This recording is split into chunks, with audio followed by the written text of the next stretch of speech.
Hello, I'm Isaac Hayes III, founder and CEO of Fanbase. And right now we're accepting investors in our $17 million round to revolutionize the future of social media.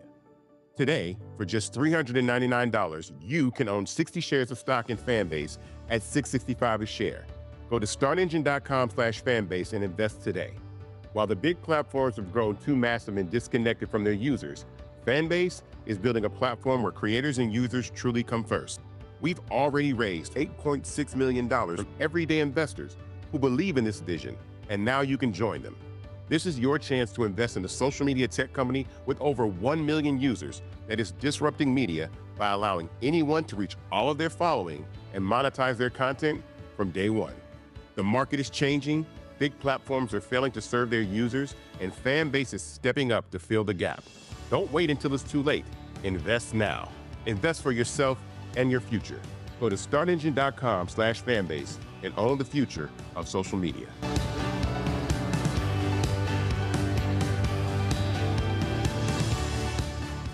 Folks, Black Star Network is here. Hold no punches. I'm real revolutionary right now. Support this man, Black Media. He makes sure that our stories are told. Thank you for being the voice of Black America, Roland. Stay black. I love y'all. All momentum we have now, we have to keep this going. The video looks phenomenal. See, there's a difference between Black Star Network and Black-owned media and something like CNN. You can't be Black-owned media and be scared. It's time to be smart. Bring your eyeballs home. You dig?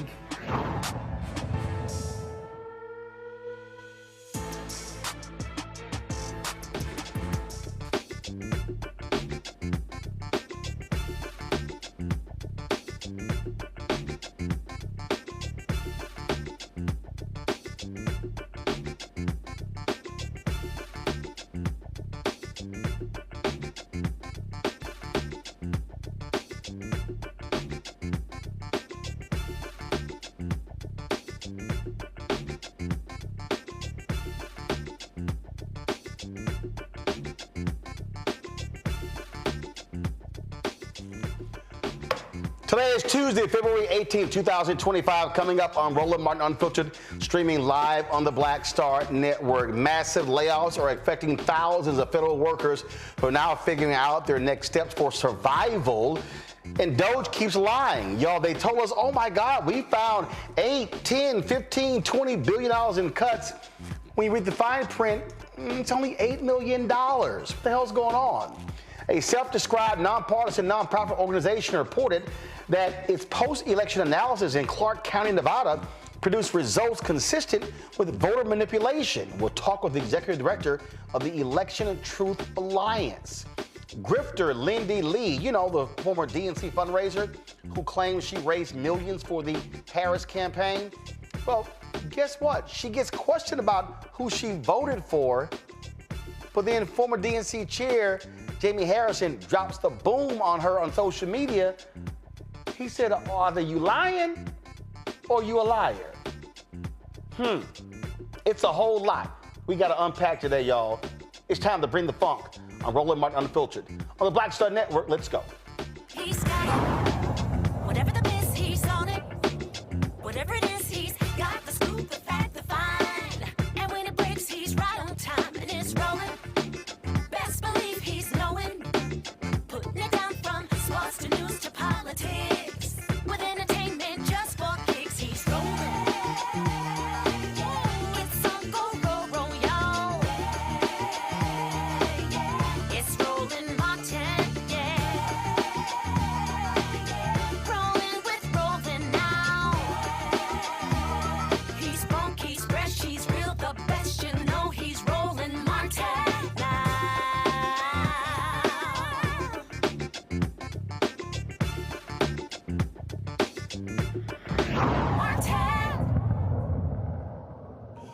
Folks, it's always important for you to read the fine print when we start talking about what is happening with Doge, Donald Trump, Elon Musk, and all the stuff that they're doing. I mean, to be real honest, they're lying. They're lying. They're just making moves willy-nilly, firing people left and right without any regard for their families, for their health care, their jobs, you name it. And we really have been trying to walk y'all through what's going on here. Because, see, a lot of people out here are excited and happy, and they're like, oh, think great things are happening. They're moving. They're taking action.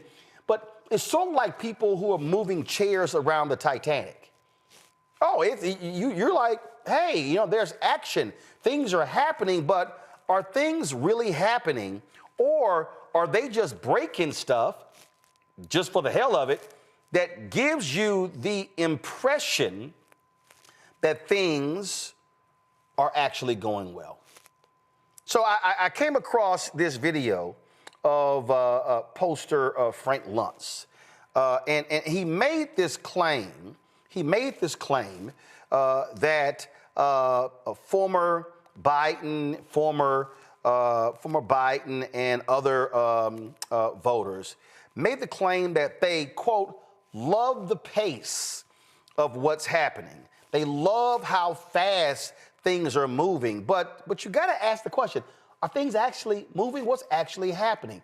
Or are people claiming things are happening, but things are not really happening? So I want you to listen to this conversation between Frank Luntz and Breonna Keeler on CNN to get an understanding of what they're saying. So we'll break it down. Listen. I wanted to have you on because you do a lot of focus groups. You really get behind the numbers, the poll numbers, to the sentiments of voters. And it's so interesting. You've been speaking with a number of voters who were Hillary Clinton 2016, Joe Biden 2020, and then went for Trump in 2024.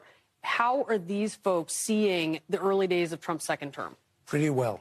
Really? And they're reacting to it because they love the pace of change. They were very fed up over the last 4 years.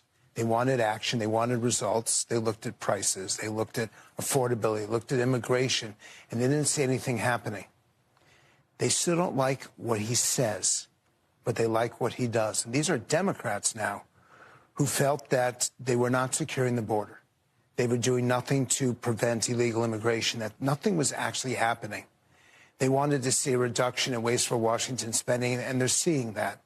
So what they tell me is, I wish he would be a little bit less rude.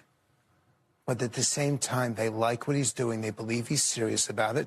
And for the first time, they have confidence in the future, which is why you now see some significant shifts in the polling about the expectations for the direction in the coming years. It's a big wake-up call for Democrats. I'm waiting for them to get a message. I'm waiting for them to unify and to understand that to oppose and to be the resistance which is what some of them use that phrase. That's not what Democrats in grassroots areas want from them. They may not want the approach that Trump is doing, President Trump. By the way, I now know to say President Trump. But they do want action, and they don't see action from the Democrats. Okay, so they want action. They want to see stuff done. Here's a fact. Trump and his co-president Elon Musk and Tom Homan, they are deporting fewer people per day than happened under Biden. But this is the difference. The difference is Trump has turned deportations into a reality show. Trump has invited Dr. Phil to be embedded with the folks doing the deporting. He's out there following them around, and he's on the ground with them. Then you've got Kristi Noem. She is the head of Homeland Security. Oh, she's really doing this thing up, y'all. She's showing up, dressed all up in the uniform, and she's got the Homeland Security uniform on, and she got the cowboy hat on. And you think I'm lying? Go to my iPad, Henry. Oh, look at this here. Oh, man. We got the green on, and we got the flak jacket on, and we got the cowboy hat on. And, oh, I'm showing y'all what I'm doing. See, you saw Biden-Harris's head of Homeland Security. You saw her. You saw her out there, and I mean, you saw Mayorkas in a suit leading the agency. But no, this is what you got right here. You got Noem. This looks like Yellowstone. This looks like a television show. So, oh my goodness, that's the difference, y'all. Trump is a showman. He is a circus act. So what he has done, he is creating the illusion of action. So what then happens? Oh, Elon is coming in, and he's tearing these things up, and he's firing people, and they're sitting here, they're slashing waste, and they're claiming that, oh my God, we're doing these things, and we're saving billions of dollars, and it's $8 billion a day. Did y'all see today's announcement? This is the John F. Kennedy Presidential Library. Oh, did you see the sign on the door? Due to the executive order, the JFK Library will be closed until further notice. You can't actually go to the library because what they've done with federal workers. And you may say, oh my goodness. See, it's action. It's action. Check this out. Trump signs an executive order claiming the only people who can say what the law is, him and the Attorney General. Listen to this here. In the Office of Man. Lastly, we have another executive order that President Trump signed relating to independent agencies. This executive order would establish important oversight functions in the Office of Management and Budget and its subsidiary office, OIRA, supervising independent agencies and many of their actions, and also reestablishes the longstanding norm that only the President or the Attorney General can speak for the United States when stating an opinion as to what the law is. Thank you very much, Will. That was the... I'm sorry. Only the President and the Attorney General can speak on what the law is. Really? Are you serious? Is that what we're doing? See, it's the illusion of things happening. And see, there are people out there who they thought that, oh yeah, Trump is going to come in, he's going to make these changes, and things are going to get moved. What did Frank Lunt say? Oh, those voters, those Biden, Hillary voters. What is the first thing he said? Prices come down. I'm sorry, have prices come down? I don't recall seeing prices come down. I don't. Last I checked, And in a second, I'm going to ask my panel, have they seen housing prices go down? Have they seen, inflation's up. Did y'all know inflation's up? We've had more airplane crashes in the past 3 weeks than we had in the previous 23 years. I'm just confused here. This is Congressman Jim McGovern on the House floor. Listen. Mr. Speaker, the party who proclaims to be America First is screwing over our farmers and making it harder for people in rural communities to survive. This unified Republican government hasn't done one damn thing to support regular people or help them put food on the table. The House Agriculture Committee is holding a hearing this morning about the economic crisis in farm country. Newsflash, it's declining by the minute because Donald Trump and Elon Musk work for the billionaires and not for regular people. This self-proclaimed America First crowd is threatening tariffs against our closest trading partners and upending food aid that is shipped by American farmers. The last trade war started by this president cost American farmers $27 billion in exports. And here's the sick part. Republicans are cheering him on because they want to use the money they steal from the American people, from farmers and from SNAP recipients to give billionaires a tax break. That's not America First. That's not supporting our rural economy. It's a sham deal for working people. I yield back. I want y'all just you gotta pay attention. You can't get distracted by the mirage. You don't believe me? Listen to this fool when he was asked about prices. Egg prices have reached an all-time high. What's your administration? Egg prices have reached an all-time high. It was a long, before I ever got here, it was at an all-time. This didn't, remember, I've been here for 3 weeks. I've been here for 3 weeks. But you said on day one you were gonna cause these things to go down. Egg prices are up 53% compared to last year. It's because of that bird flu. But who got rid of the people who track those things in the CDC? Trump and Musk. Who's getting rid of, who fired the Inspector General over the food supply? Trump and Musk. I need y'all to understand you're being played. These fools are being played. They don't even know it. They don't even realize it. Control room, get our FAFO video ready. We were supposed to do it yesterday, but get that video ready. You don't understand it. I'm going to show y'all something right now that's going to trip y'all out. Again, Trump, I love the military. I love our veterans. I love the veterans. How about this veteran? Luke Graziani.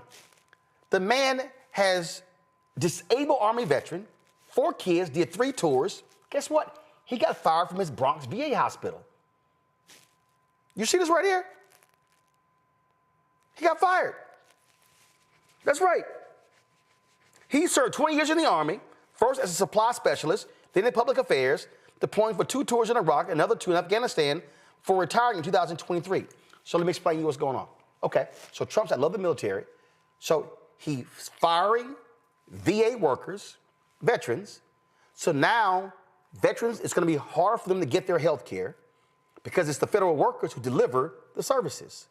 Oh, guess what? By firing the federal workers, you're now going to cause this veteran to potentially get evicted, or he's going to have to apply for SNAP benefits and federal benefits in order to live. Oh, but guess what? They're trying to cut SNAP benefits by 20%. Oh, but Elon Musk is breaking things and making them better. So they're just sitting here, oh no, this is for the good. These things are great. It's just, it's perfect. That's what's going on. That's what they're saying to you right now. And then you got, what's the dude who's on the Shark Tank, Kevin O'Leary? He's sitting here like, Elon Musk is out here and he's just, he's making things happen and he's moving people and he's firing people. And you know what? If we just sit here and just cut and cut and cut and cut and cut, things are going to be great. Listen to this. referring to? I think the issue is they're not whacking enough. There's this concept in private equity when you get a bankrupt company and you go in there, you cut 20% more than your initial read. And then you find like a pool of mercury, the organization gels back together again. Always cut deeper, harder when there's fat and waste. The FAA, it's not the people. The code is cobalt. It's from the 60s. It needs CapEx put into it for the technology to be upgraded to make it safer. Fat like a chicken. All of these agencies are like big fat chickens dripping over barbecues of fat. This is the best barbecue I've ever seen, but I don't think it's happening fast enough. They're not cutting enough. Keep slashing, keep hacking while you have a 24-month mandate before the midterms. Cut, cut, cut, cut, cut, cut. More cutting. Believe me, it's going to work out just great. Everybody should be happy. People with the nuclear codes, cut them too? Cut everything. Because if you don't see what they're doing and they can't show you that they're adding value, you whack. But it's clear. So here's the problem. They're not even doing that. See, when you make cuts, I own a business. If I need to cut, I'm going to sit here and I'm going to say, okay, how much is this costing me? How much is this costing me? How much is this costing me? All right, what's the value of that? So I'm just going to again, I just want you to understand, this is real basic. So here's a perfect example. So I'm sitting here right now. I'm just going to give you, matter of fact, we were just literally doing this as I was driving in. I was just driving in. Okay, this is a very basic, because I want to make it plain for all of you who are watching. Okay, all right. So Henry, go to my phone. This is the LU Smart app. This is the LU Smart app, okay? This app is on my phone. This app is tied to our LiveView unit. This app is $300 a month. We want to be able to, if I'm remote, if I'm somewhere, I can connect to our LiveView unit and I can use it from this app. Well, guess what? You can knock on me. We were on the app, and this is supposed to have an IFB function, meaning I can talk, but I can hear the control room at the same time. Well, it's not working. So we're like, call the company. Let's find out how does this work the way we need to work. So we're going to call LiveView, and if this app isn't working the way we need it to work, I'm getting rid of this app. That's going to save me $300 a month. That's $3,600 a year. But I need to know if it actually works. What Elon Musk is doing and his team, they're just cutting, not even asking. You heard Sarah sitting there ask, even cut nuclear people? He goes, yeah, cut. Y'all, here's the problem. These are the people who over our nuclear arsenal. These idiots, Elon Musk and his idiots, whacked more than 300 people who worked on covering our nuclear capability, fired them, then went, damn, they do the nuclear shit, we gotta bring them back. So then they started emailing and calling, trying to bring them back, and they couldn't even reach some people. They just doing indiscriminate cuts. And see, then MAGA's like, yeah, it's happening. But then MAGA doesn't even realize, even in red states, how they get screwed as well. Here's today's FAFO.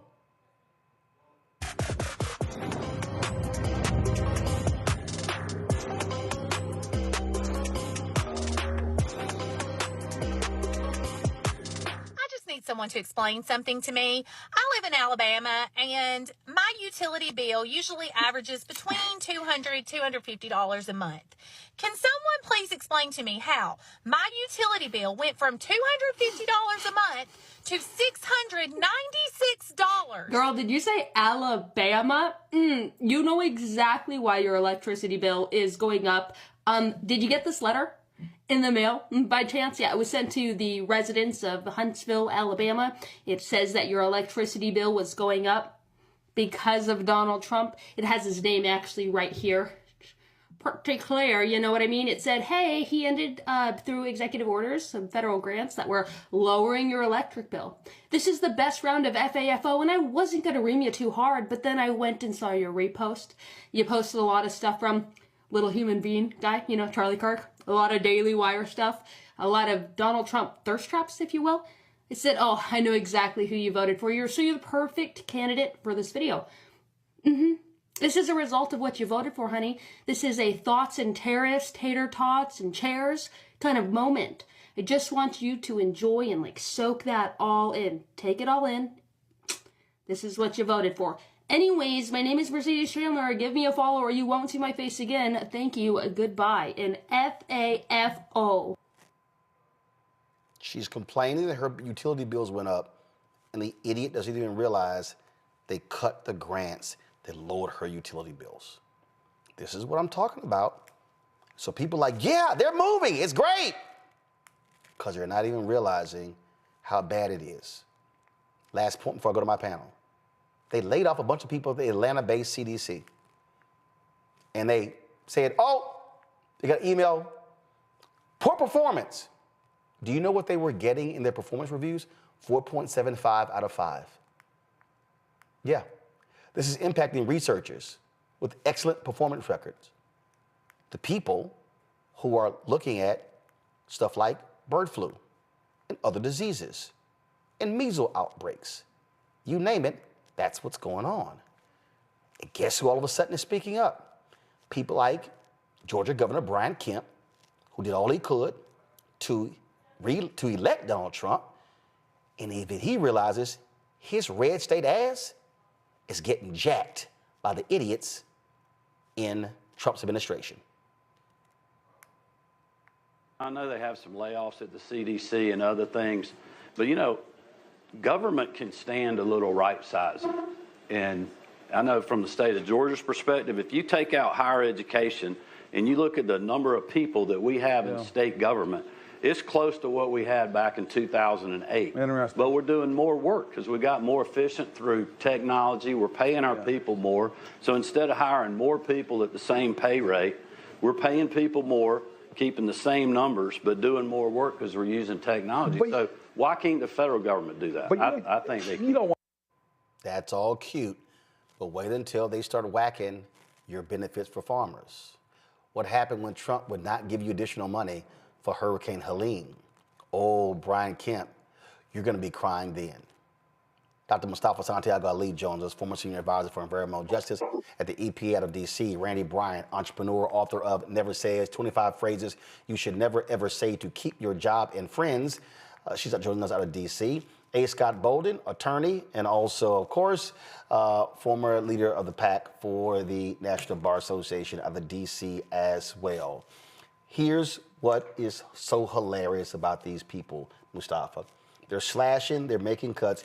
They're not even thinking about what people are doing, what the impacts are of their work. But then they're saying we're actually saving you money. But again, when you read the fine print, I'm going to pull up in a second, Doge claims they saved $8 billion cutting one program. If you actually read their site, it was $8 million. They're about $7.992 billion short. We just continue to see the misinformation and disinformation that, has been, the Trump administration is actually built on. It's their foundation. They know where to go if they actually want to save real dollars. What we're seeing right now is all you have to do is look at Project 2025, which we tried for the longest time to get people to pay attention to. Those are the agencies and the departments that they're focusing on. And that's not where the real money is if you're looking at waste and abuse. Anybody who has ever worked in the federal government, anybody who's ever done business with the federal government, anybody who's ever read a book knows that you have to begin to actually take a look at the military and defense contracting and all these other places where big bucks are and where you might find, a need to cut in those spaces. It is not education. It is not CDC. It is not HHS. It is not EPA. It is not a number of these places that have a distinct responsibility for helping to actually protect folks. So when you talk about CDC, as you mentioned, bird flu, measles, whooping cough, Mpox, childhood cancers are up. You need a strong CDC and a strong HHS to make sure that we have the medical protections that are in place, but also that they are the individuals who are out there that are doing the science. And helping us to have an understanding of what the next set of impacts might be so that we can better protect ourselves. But that's not of interest to them. This is political. This is also driven by Project 2025. So folks just need to actually open their eyes, because what they're actually doing is not only losing their rights, but now they are also impacting those agencies that have real impacts in relationship to protecting your life and your children's lives. See, Scott, the mistake I believe, for Democrats, you take the story that I read about that vet.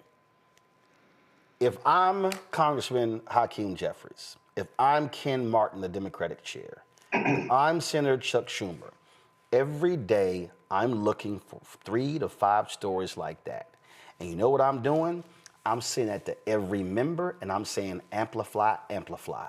I'm then sending that to every state Democratic chair, amplify. I'm saying find stories like this, every single one of your states, get to all of your county chairs, and then hit the media as well, amplify. You have to be amplifying the pain that people are receiving, whether they're the regular average folks who get federal services and the federal workers, for folk to understand what is happening. It cannot be a DC conversation. It has to be how they're being affected locally and personally.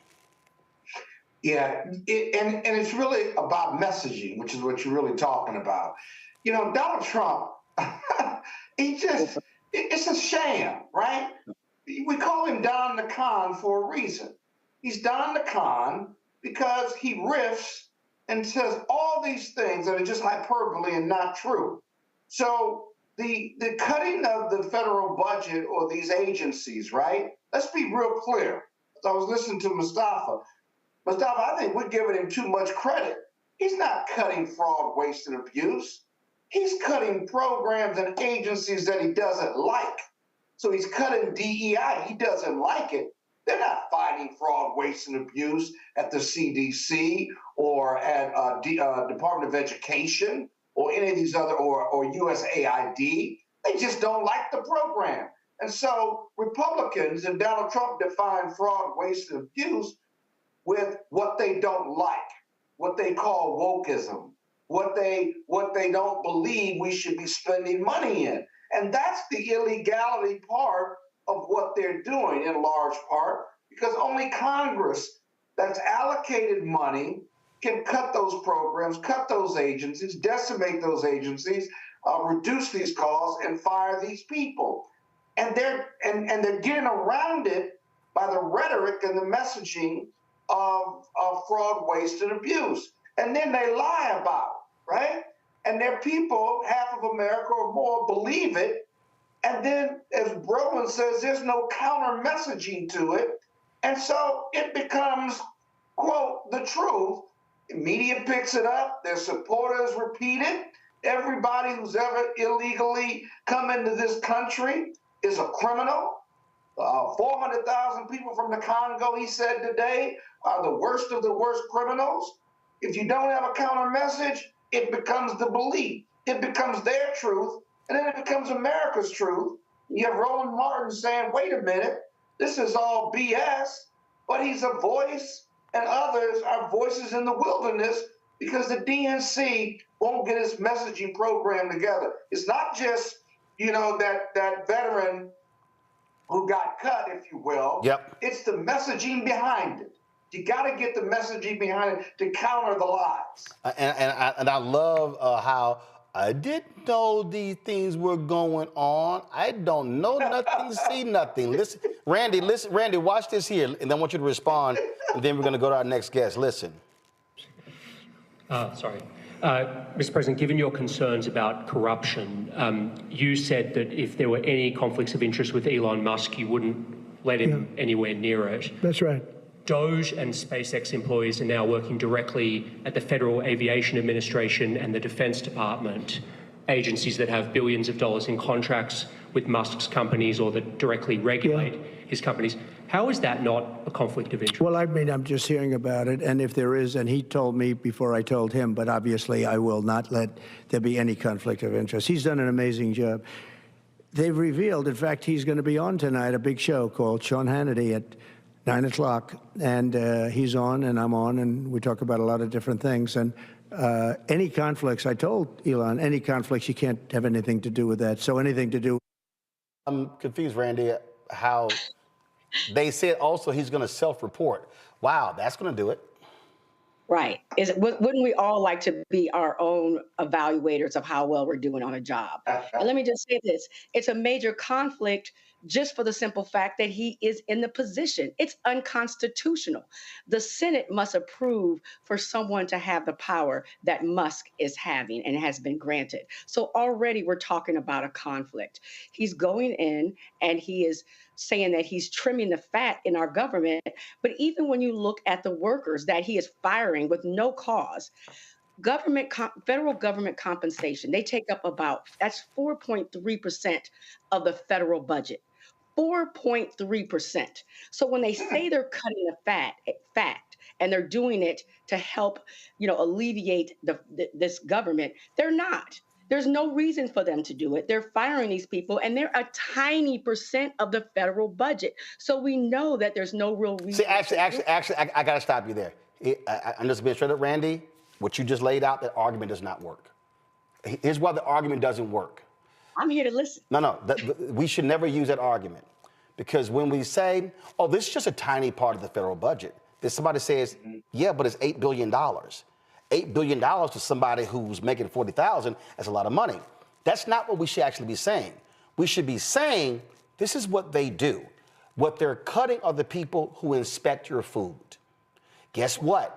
If those people are not there, you're going to get salmonella, food poisoning. Oh, these are the people that inspect your water, that inspect the air quality, that do safety checks. That's what we have to be doing. We can't use the argument that this is just a small... Congress does it all the time, and I'm telling you, it doesn't work, because if you apply, well, that's 3%, then that's 2%, and that's 5%, and that's 3%. Well, hell, right there, that's damn near 15%. So that doesn't work. We have to be saying the impact of the cuts on how it's going to affect us. So if you're laying off FAA personnel, guess what? Air travel is going to be unsafe. Right. That's how we have to connect. Yeah, I see both. I do see that. No, I see the other as well. But I'm telling you, a person, when they go 3%, how much is that 3%?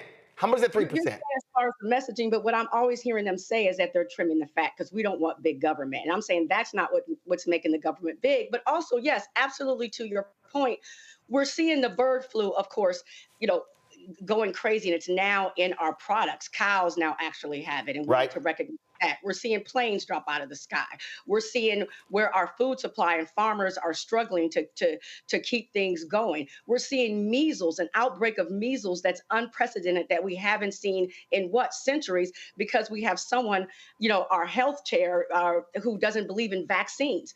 We are seeing the repercussions of what's happening right now with these cuts. Absolutely, that part is real, and it's absolutely scary because no one is at the reins. And it's easy to say, let's cut, right? It's like if you're building a house and they say, well, you're over budget. Okay, let's be fair. Let's cut some of our housing costs, but you don't cut the toilets. You don't cut some people, some fundamental things. And that's what's happening. There seems to be cuts in activity, but no real plan. Well, no, there's no real plan. And then, of course, what you then happen is right here. Go to my iPad, Henry. USDA says it accidentally fired officials working on bird flu and is trying to rehire them, according to NBC News. I told you they're idiots. Folks, it's not just that. It's also when it comes to our elections. Pam Bondi announced they were disbanding the unit that specifically is charged with ensuring foreign interference does not impact our elections. Yeah, that's real. Now there are fresh concerns regarding what happened in 2024 presidential election, specifically in Clark County, Nevada. A lot of people were concerned with what was happening there because they were shocked with the Republican turnout in Clark County.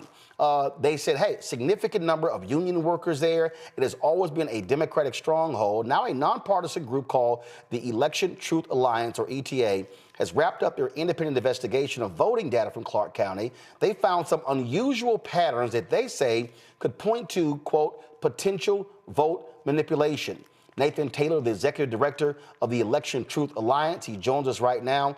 So Nathan, just explain to us how y'all define this potential vote manipulation. What did y'all see in terms of these numbers? Thank you so much for having me. So in terms of what we were looking at in Clark County, Nevada, they published just after the election their vote record, their cast vote record, and that goes down to the tabulation machines and the 3 types of voting. So mail-in, early vote, and election day. And so what we did is we looked at the statistical distribution of that data, and we compared those 3 types. And we saw that mail-in, it looks statistically normal. Normal distribution, a bell curve pattern. We saw that election day didn't look very anomalous at first, but then we looked at early voting. And early voting is where a majority of the votes were cast during the election for Clark County, Nevada. And when we looked at it, we actually pulled out the distribution, and we saw it shows statistical evidence of potential manipulation. And what that means is a portion of both candidates' votes look like they could have been changed. And we see that because instead of a bell curve, it comes out more of a Russian tail, as we would call it. And so we delved deeper, and we actually pulled data for Washoe County, Nevada. That's the 2nd most populous location. And a little bit about my background. I work in cybersecurity. I was a 25 Bravo computer tech specialist in the Army Reserves. Got my degree in network security and then commissioned at the Army National Guard. And so I worked data analysis for my normal job before kind of stepping into this role and helping found and run the Election Truth Alliance. And so what was concerning about this election and led us to looking into the actual data was, as you mentioned, 7 swing states kind of popped up after the election, and we thought that was strange, given some of the polls, given some of the other analysis. And when we dove deeper, now we're seeing the potential for the vote counting machines to have been manipulated. And so the main concern is the type of manipulation we're seeing in Clark County, Nevada. It's not unique to Clark County, Nevada. We've done analysis on other locations. We're looking at Pennsylvania right now. We were looking at Wisconsin. We were looking at Florida. We were looking at Texas and California. And so many of these higher population centers in these states exhibit the same indications at a higher level. And that's a drop-off vote abnormality, where, for example, one party at the presidential level, they get a certain amount of votes. And then you look at the next down ballot for their party, like the senator or the governor or the superintendent, and you find that those lower positions have more votes than the president. And that's very concerning. And that ultimately also led to us diving a little deeper. So we did provide some graphics, but I don't really think we need the graphics, just to kind of talk about some of the potential. That's why a lot of people were asking. They were like, wait a minute, hold up. How did he win? How did Trump win all of the battleground states, but the only 2 places the Republican candidate won in the Senate was Ohio and Pennsylvania? They lost in Wisconsin. They lost in Michigan. They lost in Nevada. They lost in Arizona. And there was no Senate race on the ballot in North Carolina and in Georgia. And in fact, when you look at North Carolina, Democrats won governor, lieutenant governor, attorney general, and secretary of state. So what is interesting as well is when people talk about candidate Harris at the time and how she performed, right? Talking about popularity and saying, oh, well, people didn't vote for her. She wasn't popular. People were switching their votes at the presidential level and then voting Democrat all the way down. Well, I looked at this as well, and we pulled some of the data for both all the swing states in this election and last election. And we said, how many votes did Harris get in comparison to Biden in those 7 swing states? And this, just correct me if I'm wrong, this is the graphic you were referencing, right? swing versus non. This one, yes, this is a drop-off vote analysis, and this was actually made by Smart Elections, which is another organization that does election integrity and analysis. Go ahead. So they published this, and what this is showing is this is some of the swing states versus non-swing states, and it looks very suspect that Harris would underperform consistently across just the swing states, and then outside the swing states, she's almost 1 to 2%, like Trump is.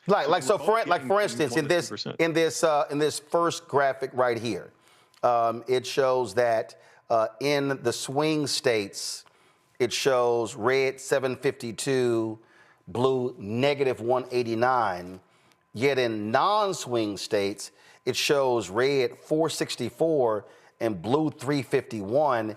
That's just a 103,000 vote difference compared to a nearly 900,000 vote difference. And then when we go over to this graphic right here, this is the percentage. So you see an increase. So the way you read this, if I may. Go ahead. Is the 0% is the next down ballot candidate. So in this case, I believe this is senators. So 0% is how many votes that party's senator or whatnot got. So we see in the swing states, Harris got negative 1.48% less votes than the senator across and on average across all 7 swing states. And then Trump got almost 6% more than that senator or that next down ballot candidate. And then outside the swing states, all the other states, we're seeing it look more normal and matching past election trends where you're somewhere between 1 to 2% over the Senate, over the senator or the governor or whatever other races there are. So that's how you read this. That's why it's concerning. So you're saying that, again, correct me if I'm wrong, what you're saying is that if Harris was just so unpopular, then what you would see in swing and non-swing states would be a decrease or people staying at home and not supporting her. But you're saying, wait a minute, how in the hell do you see a plus percentage in non-swing states, but then you see this big negative, as if outside of the 7 battleground states, it was like, yay, we're cool with Harris, but those specific 7 battleground states were like, yeah, we ain't down with her. I think you highlighted exactly the concern. Why would just the swing states exhibit a pattern? And so that's a huge red flag, because what wins you elections? It's the swing states. And so I actually did the numbers for how Harris compared to Biden from the 2024 election, how many votes she got across all 7 swing states versus what Biden got in 2020. And we find that in 24, Harris exceeded Biden in Wisconsin, North Carolina, and Georgia. I believe those numbers are up to date. Guys, if we have that graphic, control and pull it up. Go ahead. I don't believe you have that graphic. Okay. And I'll quote some more graphics that I know you do have here in a moment. But this is a good number for you just to kind of show you how the theory that she's unpopular and that's why she would be underperforming doesn't add up. And that's that she got 99.6% of all the votes cast in 2020, the Democratic votes that turned up in 2020 for those 7 swing states. She got 99.6% of them in 24. So it doesn't make sense that she would be underperforming by a large amount in these states, but then get 99.6% of the same votes. So with that, you believe that something was done to the voting machines? Do you believe that, like, for instance, I've heard people, and I'm not a conspiracy theorist, and when people, I'm very skeptical when people throw it. I've heard people say, hey, wait a minute. People were using Starlink to transmit the data, the voting data from precincts to the state elections board, and that Starlink, of course, owned by Elon Musk. Of course, Joe Rogan made this famous phrase that Elon Musk created this app that an hour after the polls closed showed, oh, Trump is going to win, I'm going to sleep. And he was like, how did he know? And then, of course, Trump, leading up to the election, was like, hey, don't worry about it. We don't need your votes. We got this. So people are pointing to those things as evidence that something was amiss. So are you saying that you believe that the voting numbers were somehow changed either in the machines or in the transmission to the state elections board? If we bring up slide 5 here, that's the one that's showing Clark County Election Day voting. And so is that it right here? Distribution. Yep, that's exactly it. This is what I was talking about a little earlier, where when we look at the vote record Clark County gave us and published after the election, this is more what you would expect to see when looking at that data. And so there's two different colors. One is red and one is blue. Obviously, the blue is the Democrats for presidential race, which would be Harris, and the red is Trump. And so they are overlapped, but when you pull both of them out, they should look like a bell curve. And in this case, for Election Day, they look pretty much like a bell curve. You're not seeing any huge issues. Is this right here the bell curve? This one right here? This what you're talking about? That is I don't believe we referenced the bell curve, but that line, no, this is an excellent slide. If you look at the line, and this is us pulling early voting out, the black line is what you would expect to see as a bell curve. Okay. So that line there, that's overlaid on top of the voting data, right? That is what you would more expect to see. Okay. Now, if you go back to slide 4, I'll actually show you exactly what we were seeing and talk about what would potentially cause this. So comparing this to Election Day, you notice this does not look the same. It's not a more rounded bell curve, a more random and expected distribution. And so what we're seeing, this is Clark County in 24 at the bottom for early voting and 2020 at the top. And you'll notice. Wow. Let's look at 2020 first. So if you zoom in just a little bit, the way you read this graph is the x-axis, the bottom axis, that is how many votes the machine counted. And so each of these little dots, there's a red and a blue, and each of them are a machine that counted the votes where you voted. And so in this case, there's a ridiculous amount of votes for early voting. And we see that those tabulators or those voting machines, in this case, they have, in Clark County, Nevada, they have like polling centers they set up. So you can generally go anywhere. And so what we see is as the amount of votes were cast, the places where there were more votes cast, we see after about, I think for early voting, it's closer to 500-600 votes or so. So we're going to do this here. We're actually going to switch from my control room to my iPad. There we go. So this is okay. So now I'm able to zoom in. Perfect. Okay, so this is the top one, and this is the bottom one. Okay, go ahead. Yes. So let's look at the top first, and x-axis is how many votes the machine counted. Each of these is a different machine. Some machines only counted a handful of votes. Some counted 800 plus. And so the left, the y-axis is the percentage of votes. So the higher up you go, the closer, the further up and the closer you get to 100%, you win more votes. And so what we saw when we pulled this data and we did this analysis, in 2020, up until about 450 to 500 votes counted by machine or cast at the machines, it looks normal.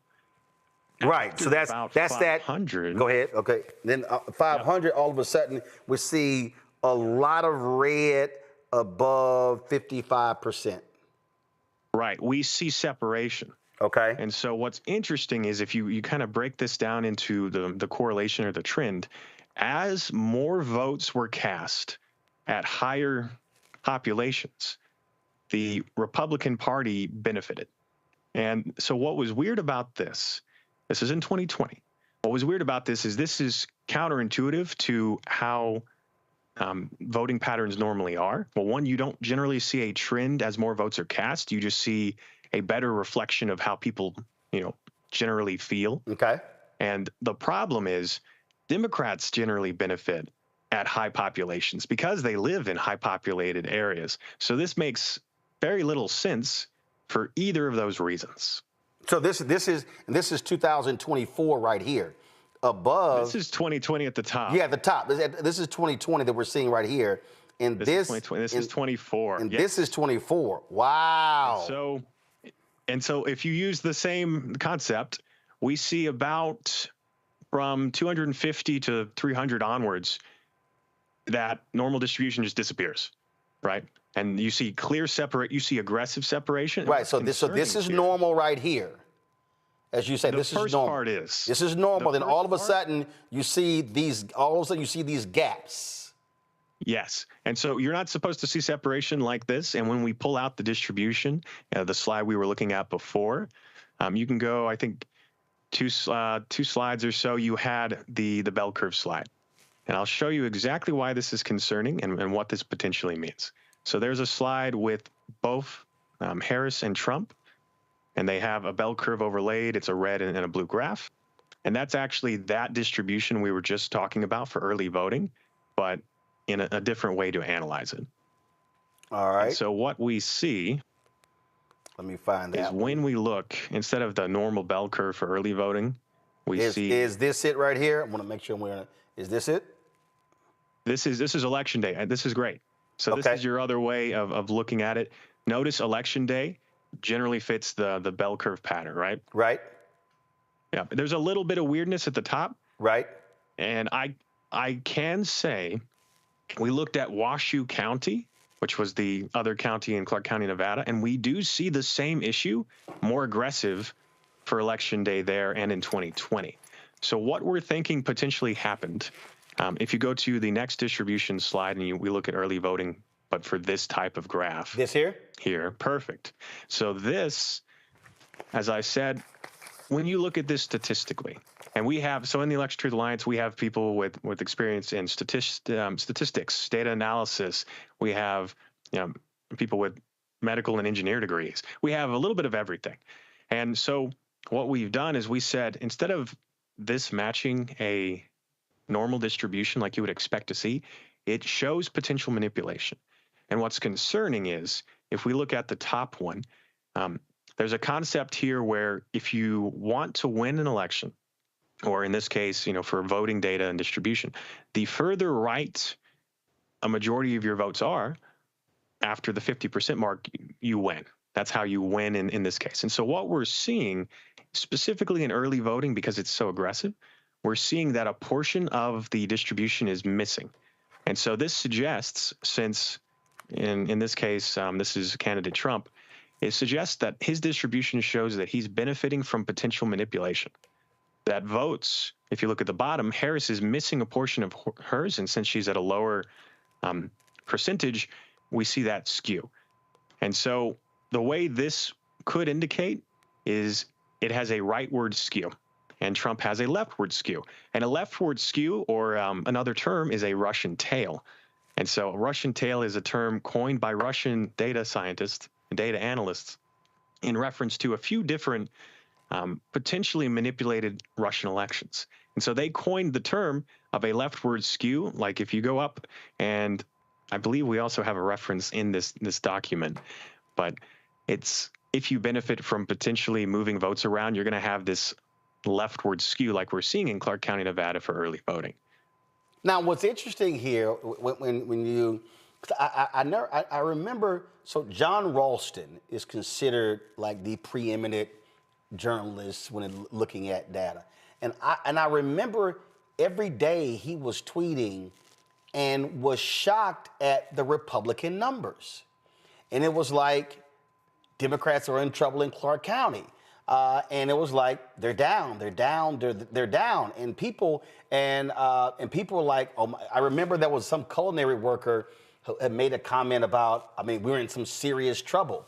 And a lot of people, they were just shocked and stunned at the early voting numbers that were coming back that was giving this indication that Republicans were just going crazy voting in Nevada. So what's interesting is when people talk about election night, there's an expected pattern you see as votes come in because of time zones. And so Smart Elections actually recently posted a video on their YouTube, and it was referencing someone talking about what you would expect to see on election night. And so generally, like the Northeast, as their polls close, they're more Democrat. So you would see a little bit of a blue lead. And then Florida would come in and it would go red. And then you would get the middle Rust Belt areas and it would go a little deeper red. And then the West Coast would come in last. And then you'd see that blue wave resurface, right? And so you'd see a little bit of a red mirage is what it is. What's interesting is this election night, you didn't see that. And what you saw is after the first bit of votes came in, it stayed very positive for the Republicans, and it only grew. You didn't see a bounce back. You didn't see a resurgence. And so some people would quote that to see it almost looked algorithmic in the way the votes slowly crept up. And what's concerning is, as you mentioned before, how could you have done this if you could have done this? So I get this a lot, especially with my background. People talk about, our election is secure. Our election isn't hackable. We spent 4 years arguing, everything's good.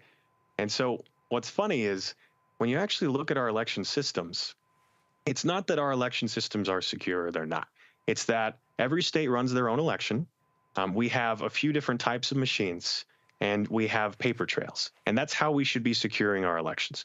The problem is, let's actually look at how every state runs their elections. All of them have different procedures. There's no standard guideline for how you should do it. Right. But even then, they still have checks and balances they take account. The problem is we only really use, for our tabulation machines and our voting machines, we only really have 2 main brands. And both of them, as we found in the last little bit of our analysis, both of them, I think 70% of the vote counting machines used in the country for elections have had issues of cybersecurity specialists mentioning potential vulnerabilities. And so first of all, if you were to manipulate our machines... First of all, what are those 2? You said there are 2. Who are they? I can't say the name of the brands myself. Okay. But the top 2 that you're going to, see, they should be pretty apparent. And as you mentioned, as you asked before, how would you do this? Well, you would, as you said, I think you would do it at the tabulation level. So some states, they have voting machines and then they transfer their votes, or they scan in paper ballots. And the tabulators are what's doing all that work. And so, as I said, there's 2 main brands. And if you were to compromise those tabulators, you could change the outcome of an election because you could just change votes. And it's that simple. Or you could change the data in transit from the tabulators. Either way would look the same on paper. Okay. Any questions or input on that? So I'm going to go to my panel in a minute with questions. All right. So when you hear Republicans say we need to get away from these machines and go to paper ballots, what do you say? I don't disagree that paper ballots or a paper trail is good. The problem is we actually have to use them. This election, I think there were 3 substantial audits that I looked at, Arizona, Georgia, and Pennsylvania. And all 3 of those audits, in my opinion, were not effective in doing what they needed to do, which was to validate the presidential race. Pennsylvania conducted I believe it was a risk limiting audit for maybe 2%, and they did the Treasury. And they didn't even poll an appropriate amount of Philadelphia, which is like over 10% of their voting population.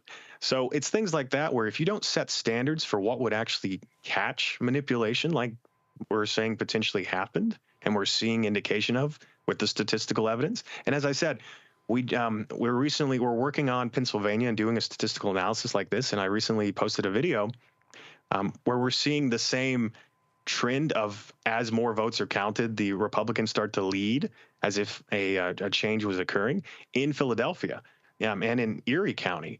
And so I think the problem is if you spent 4 years discrediting election integrity, because that's the difference. This is an election denial. This is election integrity. Right. It's not that we want to question the results. We want to validate that our machines are accurate, and that's why you should do audits. It's not about anything else. And so these audits were not efficient.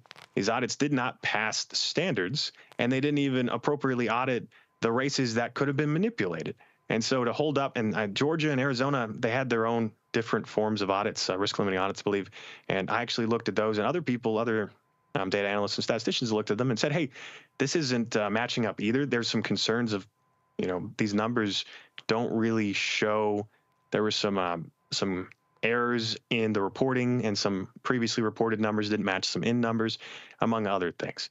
And so realistically, the way you should deal with our system is you use the machines. The machines are good. And then you immediately conduct audits at any point, and you appropriately sample the population, and you look at the presidential race. You can look at other races too, and you would pretty much quickly see concern. The problem is our system wants recounts.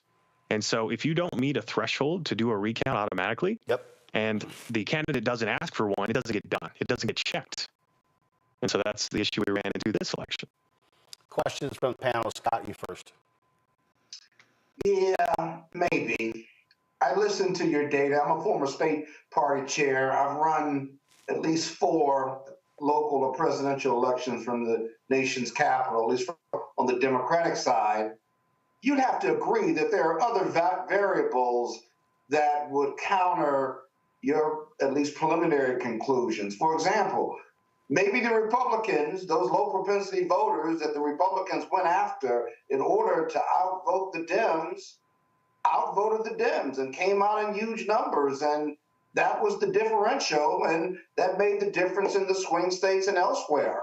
That simple piece alone would counter what you say is algorithmic oddities. Manipulation. Manipulation, forgive me. That's an excellent point. Yeah. Tell me your answer to that. Point, right, is if turnout was effective. I don't know if you have the slides to reference this, but we actually mapped the early voting in Clark County to Las Vegas, and we looked at where these polling centers were and the turnout and how each party performed at these polling locations. Is it a graph or is it a? I'm trying to. It is a map, very simple map with some overlay. It may have been included. If it is, it's an excellent point. If it isn't, I can talk through it. All right, I'm trying to look for it, but go ahead. Okay. But what we did, as I said, is Clark County, Nevada specifically, they don't poll or they don't vote by precinct. You can go pretty much anywhere to one of these polling centers, early voting or election day, and they'll map your vote back, and it gets added up. And what we found, as you mentioned, right, is if the Republicans turned out in huge numbers, well, there's 2 trends that are strange. One is, generally, as you said, the rural areas, those are where you're going to see those Republicans really turn out. You can still see them in some of the more populated areas. Is this it here? Good. Hold up. Is it the one that says Clark County binning by votes? Early voting map? That's not it, right? This is another example of what we're seeing, but. Okay, keep talking. Keep talking through, and I'll try to find that map. Go ahead. No worries if you can't find it. But to answer your question very distinctly, we mapped those locations for early voting. We mapped the machines and the amount of votes those machines got. And Clark County specifically is a very liberal, very left-leaning location. And Las Vegas, specifically the actual let's city see. area, is this it right here? Nathan, is this it right here? Is this it? No, sir. It's fine. Okay. I'll talk through a little bit. Okay, all right. We may not have provided it for you. I think it's 3 different things. Okay, go ahead. Actually, this map there, as you saw, is highlighting the 2 different highly populated areas. It's Washoe and it's Clark County. This one here? And so, yep. And so at the bottom is Clark County, Nevada. It is the #1 location in terms of population. Right. It's very liberal. And so the city of Las Vegas, we mapped it out location by location. And we compared the voting demographic, the registered voters in those areas. We looked at people are registered by precinct, but they don't vote by precinct. So we looked at those precincts. We looked at what the percentage of Democrat to Republican is. And it is heavily in Democrat favor. It's nonpartisan and Democratic in Las Vegas. And yet we're seeing polling locations that the Republicans were leading by over 5,000 votes in some cases. And so it's strange to see that there is no heavy red stronghold in the middle of Las Vegas, but we're seeing the early voting polling locations show that when we look at the data. And so but you yourself said, concerns us. You yourself said that in the state of Nevada that they don't vote by precinct. You can go anywhere and vote. And it's possible that red voters or GOP voters went to urban centers in Nevada or high Democratic output and voted. Listen, I think your analysis is valuable. I do. And it's interesting. I guess what begs the question is, if everything you say is right regarding the algorithms and stuff, and you say this is how it could happen, voter manipulation, then what's next? What do you do with this data? How does it work for us? How does it help us? And how does it maybe in the future fix kind of what the issues are you're raising? Yeah, excellent point. The reason why we want to kind of bring this to light and we want these questions is we want audits. It's never too late to conduct an audit or an investigation. Yeah. Obviously, the election is certified. The election is over. That's perfectly fine. But there is far more benefit in conducting audits and looking at the paper ballots and comparing them to the results, not just in Clark County, but in any of the swing states and even in other states. And so, as I said before, we want to validate the election. That's what my job has been since election night, is we want to make sure that our machines are safe. We want to make sure that people are asking these questions, because it benefits everyone that we validate, and it doesn't hurt anyone. And we do an audit, right? We go to Nevada, we go to Clark County, we say, hey, let's audit let's audit all three types, and we find no discrepancies and no issues. The paper trail matches the reported votes. That's perfect. And we hold that up and we say, our elections are free and fair. This was just a discrepancy, and we can figure out why that is. As you said, maybe this was a historic moment, and there was a lot of momentum, and people came out to vote in unique ways. But realistically, unless you validate and you check, it hurts us all.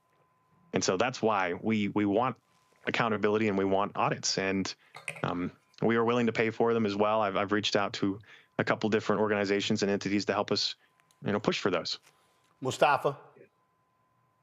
Yeah, well, thank you for sharing this information. My dad was big into mathematics, probability, statistics, so this is helpful. I'm curious. We've got this dismantling of the election security efforts that are going on right now. How does that impede the work that you're doing? I mean, see what's going on with the FBI and the task force that's there, the DOJ, FEC, EAC, all these different folks are supposed to play a role. As we move toward midterms, of course, we've got to get this right, make sure that there's, no funny business, I'll say it that way. So I'm just curious about the steps you think we should take, and how, these changes that we're seeing inside the federal government might play a role. It's very concerning to see the dismantling of these organizations that should be safeguarding our elections. That is a concern, because what benefit is there to destabilizing our election systems, if not to make it easier to manipulate them? That is a concern. And I think, as you said, kind of going forward, this is why I helped found the Election Truth Alliance. It's because no one else was doing this work. No one else was actually looking into the numbers, holding up the data and saying, this looks weird, we should dig deeper. And that should have been the federal government. That should have been these agencies, but they've not been doing it even before they were being dismantled. And that's a concern as well.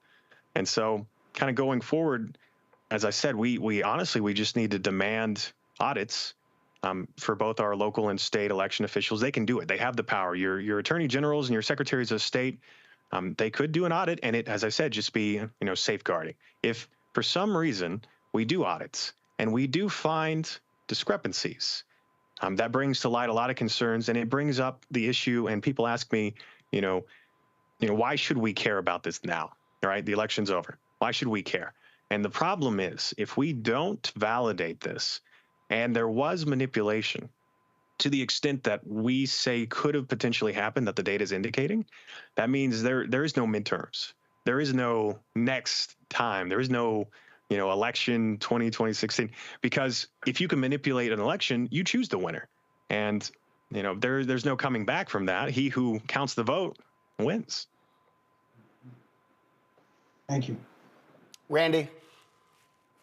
I really appreciate the work you've done, because all Americans need to feel secure in our voting system. I was really interested when I was reading your report about the drop-off voting, where, most people, I think about, human behavior, we vote down the ticket. If you vote for a Democrat, the Democratic candidate for the presidential election, typically that's what you're going to vote for in the Senate. But from what you're saying, your report says there was a huge disparity this year, up to in some counties like 10%. What is normal? Like, what do we normally see when it comes to drop-offs?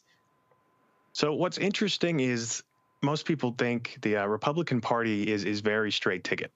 That's actually, from our data, that's not truly correct. The Democrats are very straight ticket. They will vote all the way down ballot. There's very little budging for them. And so that was another weirdness with this election, to see potentially hundreds of thousands of people. I think the final numbers I was looking at was somewhere around 1.5 million votes. And you're telling me 1.5 million people split vote. and voted all the way blue down ballot, but then voted, a different party at the presidential level. And so generally, percentage-wise, on average, it does depend on states. Some states, swing states, can be more chaotic. But as I said, you're going to see somewhere between a 1% to 2% overperformance for the president is normal. There's some historic, above performances, but generally you don't see the president underperforming, a senator or another position, because presidential races are a big deal. And so I had some numbers.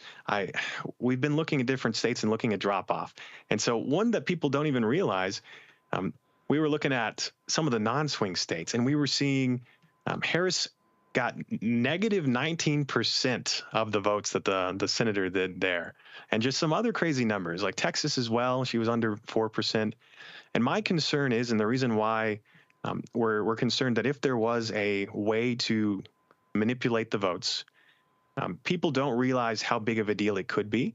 And that's because, let's say I take one vote. Let's say we both have one vote. And so I take your vote and I give it to myself. I've not taken one vote. I'm 2 votes ahead now. And so you're almost doubling the impact. And so I did the numbers in terms of how many votes, if there was a algorithm that was taking votes from one candidate at the presidential level and giving them to the other in the 7 swing states. I did the math for 6 that I could do using the drop-off vote analysis. And I said, all right, let's say Trump is around a 2% overperformance across most states on average. So let's take all the votes that he gets in excess of 2%, and let's do that reverse calculation. And so I found, as I said, 1.5 million votes is what that would have been potentially. And when we take those votes per state and we do the inverse and we give them back to, let's say, the Democratic Party, as I said, you're doubling the impact. And we see that in 6 swing states that I did the numbers for and looking at the drop-off vote, if that was caused by algorithmic manipulation, Harris leads in those 6 swing states when you do the inverse there. Also, that's not including any concerns about mail-in ballots never being delivered. That's not any concerns about voter suppression, which I do believe was a big deal in this election. I've spoken to Greg Palast, and he's really highlighting those concerns, and those are very critical. Yeah, we had him on the show. Yeah. So that's hopefully I answered your questions there, and that was the big concern. So last question from me. Have you made a request to the Nevada Secretary of State, to the Nevada Attorney General, Aaron Ford, to do something? I have had people within my organization draft and send out emails and correspondence reaching out to them. Yes, not just Nevada, but other states as well, other secretaries of state. I mean, we will continue to do so. And we have that PDF that you saw, and we have some other documentation. We send them saying, hey, here's our concerns, here's our analysis. We'd be interested in facilitating an audit. For Clark County, Nevada specifically, they have poll tapes. And so it's not a paper ballot trail, but you can still go in and look at the vote count. And if there was algorithmic manipulation, like we're saying, if the tabulation machines across the country could have been manipulated, what you would find when you compare it to the paper trail is you would find 2 things. I didn't talk about this a lot when we did it, but we were also seeing not only the potential for votes to have been changed from one candidate to the other, causing one candidate to underperform and the other candidate to exceed and overperform, which is what we're seeing in multiple swing states, but we're also seeing indication that for whatever reason, the Democratic Party in Clark County, Nevada, for early voting specifically, gets capped out, and it looks like votes could also have been deleted. So you would change votes until you're at a 60% margin for one party, and then you would just start deleting extra votes. And we're seeing indication of that too. So if we look at the paper trail in Clark County, Nevada, or in any other place this could have happened, potentially happened, you'll find that not only are there more votes on the paper trail and more paper ballots than were reported, but there would be missing votes for the Democrats that show up for the Republican Party. All right. Nathan Taylor, we certainly appreciate this breakdown. Thank you so very much for sharing your time with us. Thank you very much for having me. All right, folks. Man, that was quite fascinating. I see all of y'all comments on the YouTube channel, and y'all really appreciate that as well, folks. And all of you who are in the chat, y'all do me a favor, hit the like button. I see all y'all commenting, but y'all ain't hitting the like button. I'm gonna go to a break. We come back. I have been blasting this little child, Lindy Li, and I'm gonna call her Lindy Li. Wait till I show y'all this video. And man, does a former DNC chair, Jamie Harrison, flame her on Twitter. I'm going to show you that when we come back. Don't forget, support the work that we do by joining our Bring the Funk fan club. Our goal is very simple, to get 20,000 of our fans contributing on average $50 each. It comes out to $4.19 a month, 13 cents a day. It really is about supporting Black-owned media, allowing us to be able to do stories like that. Somebody posted in social media that these networks wouldn't spend more than 2 minutes on the segment we just did. That was almost a 40-minute conversation there. That's why your support of this show is critically important, and this network. We also, of course, have got a new show that we launched, and we're gonna have a second episode airing on Thursday. So this is not just this show here. We've got some new episodes of Greg Carr's show coming up, the Black Table, and so it's a lot that's going on. So we really appreciate it when you support the work that we do, because it really is about providing news and information that you're not getting any other place as well. And so if you want to give us via Cash App, please do so. Use a Stripe QR code. This is it right here. Click the Cash App button to continue to contribute. You can also, of course, send your check and money order to P.O. Box 57196, Washington, D.C. 20037 7-0196. PayPal is R Martin Unfiltered. Venmo is RM Unfiltered. Zelle, Roland at RolandSMartin.com. Roland at RolandMartinUnfiltered.com. We'll be right back. This week on the other side of change. Abolition focus. Should we aim for reform or abolishing the entire system? Simone Felix lets us know how much possibility lies in abolition. That is such a radical image because it offers the suggestion that we already know to be true, which is that we have what it takes to take care of each other and to take care of ourselves. Watch us on the Black Star Network, so tune in to the other side of change.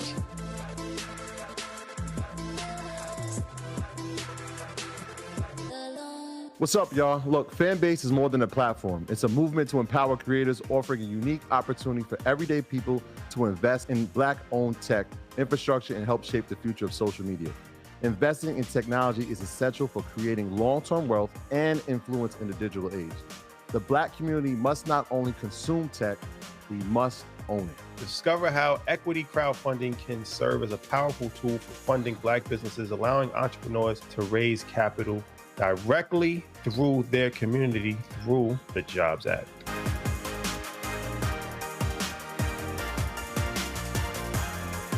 I'm Russell L. Honoré, Lieutenant General, United States Army, retired, and you're watching Roland Martin Unfiltered.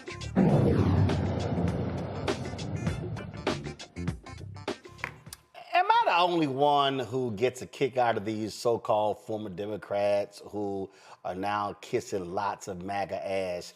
There's nobody who has done more of that than Lil Lion Lindy Li, okay? So she's a fundraiser for the DNC. Our script says a well-known, but she ain't well-known. Didn't nobody know about her ass until she started going on Fox News. And so she's raised money for the Democrats 2024. And so she was all over social media just praising and loving President Joe Biden and loving Vice President Kamala Harris and posting all of these photos. But after the election, she was going off on the vice president, awful candidate, awful campaign. Democrats are sick of this, all this sort of stuff. Then she all of a sudden flipped to saying I was a conservative Democrat the whole time, and Fox News was showing her some love, and then she left the party, and oh, how she was just getting all this MAGA love, and she had never got that kind of love from the Democrats, and she was just going on and on and on. So the other day, old lion-ass Lindy Li, or Lindy Lion-ass Li, was on Piers Morgan's show, Uncensored, and listen to this exchange, y'all.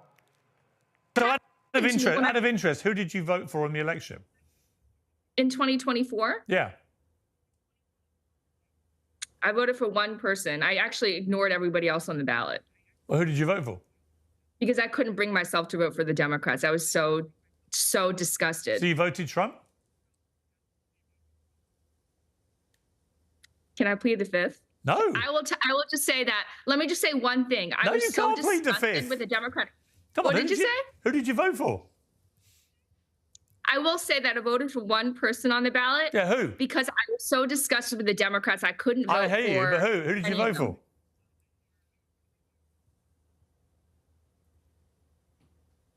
Do I have to answer? Yes. It's uncensored. Come on, spit it out. See, I can't win with this because I raised. You could be money honest. I mean, if you're honest, you win, right? I mean, that's. Well, no. Well, my donors and all the Democrats will accuse me of sabotage if I. Come on, Lindy. Who did you vote for? I voted for Bob Casey. I didn't vote for president. I just couldn't because I'm just so disgusted. Well, let's get a reaction. I'm so disgusted by the Democratic Party that I couldn't bring myself to vote for any of the. You voted for. Just stop speaking for a second. You voted for Bob Casey, who is a member of the Democratic Party, which is the party that who's one of the most conservative members, who's pro-life, famously pro-life. I know exactly, sweetheart. I have a house in Pennsylvania. I actually campaigned for Bob Casey. If you're going to talk like that to me, please don't sweetheart me very much. So I'm not. Listen to me, because you have to stop speaking for a second. Let me be very clear with you. You were out there until the very last second, positioning yourself as a surrogate for Kamala Harris, despite the woke stuff that you now disdain, despite the fact that you think that Democrats stand for only trans issues and nothing else that apparently you campaigned on all these years for Democrats, first for Biden, then for Harris. So the bottom line is, everything that you now disavow, you tried your very best and tried very, very hard to get in front of every TV camera that would take you to campaign for Kamala Harris, who you now claim supported trans and DEI issues that you think are completely misguided. So the bottom line is, everything that you're saying now about how you're going to help MAGA means that you threw out every value that you stood for. Oh, but that wasn't it. Former DNC chair Jamie Harrison, he sent out this tweet. He says, Lindy Li, this is sad. You really need to stop lying and get some help. When I got out of the car at the Kamala Harris election night party at the Conrad, you were the very first person I saw. I'll check with the film crew because maybe we even have video. Nonetheless, you were perched by the door, ready to take pictures with any celebrity type or elected official that walked in. Like a student trying to impress a professor, you joyfully rattle off how much you raised this cycle to support the campaign. You told me about hosting a fundraiser at your home and your unwavering support of Joe Biden and Kamala Harris. So either you were lying then or you are lying now. But either way, it just makes you out to be a liar, a very bad liar. Who in their right mind raises money for someone, travels to that candidate's election night party in D.C. and not your home state of Pennsylvania, but yet is so disgusted by that candidate, you don't vote for them? Piers Uncensored, Piers Morgan, y'all are being hoodwinked. Carry on. Y'all, this is utterly hilarious because she's all over social at the Democratic National Convention. She's everywhere. Now, mind y'all, little lying-ass Lindy blocked me because I was giving her the business on Twitter. But here's what's so stupid about this, Randy. Nobody would get mad at her if she said she voted for Kamala Harris because she was literally out there touting Kamala Harris.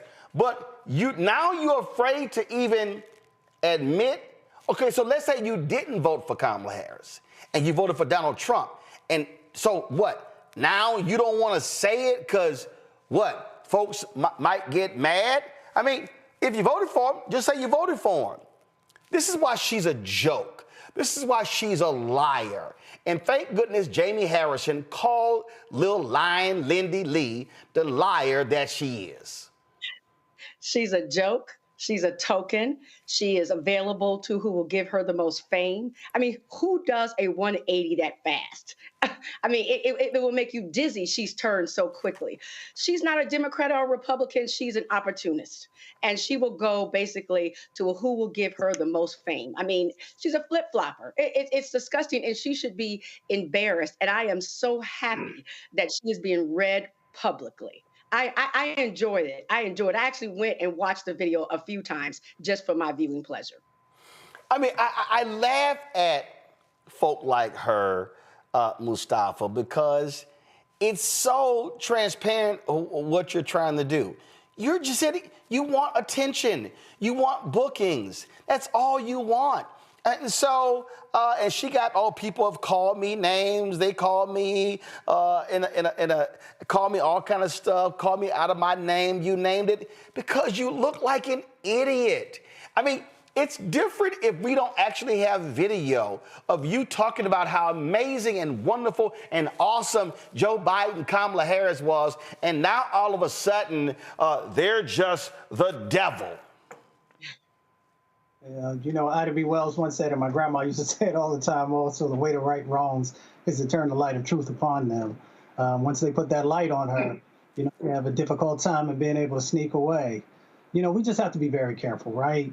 There are these folks who are not serious about the issues that are happening inside of our communities. They're not serious about the change that needs to happen inside of our country. And in many instances, if somebody, you know, throws a few dimes and nickels and dollars at them, then they will flip and flop. So, you know, this is just another example of somebody who is not truly committed to community, who's not truly committed to democracy, who's not truly committed to making sure that our country moves in the direction that it should. And they got caught. I mean, it was hilarious. I mean, this is literally, this is beyond hilarious, Scott. So, Lil Lindy Li, I told y'all she blocked me. She don't realize I can still see her stuff. Scott, this is a tweet this idiot posted a few days ago, a couple days ago. Excited to help ensure Republicans expand our majority in the House and the Senate for upcoming midterms. I'm taking my donors from the DNC and giving them to the RNC instead. Most of them are on board. We love our country and just want President Trump to succeed. And so this is her talking on Fox News. Pull it up.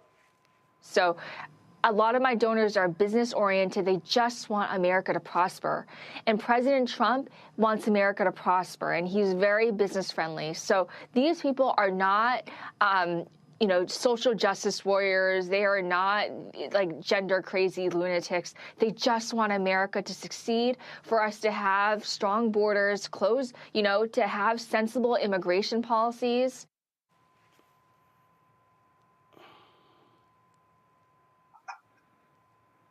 So, Scott, go ahead. You haven't asked me a question yet, but I've only got two things to say. One, you know, when you flip-flop like that and you lying, Lindy, neither side trusts you or really wants you, or one or both are going to use you.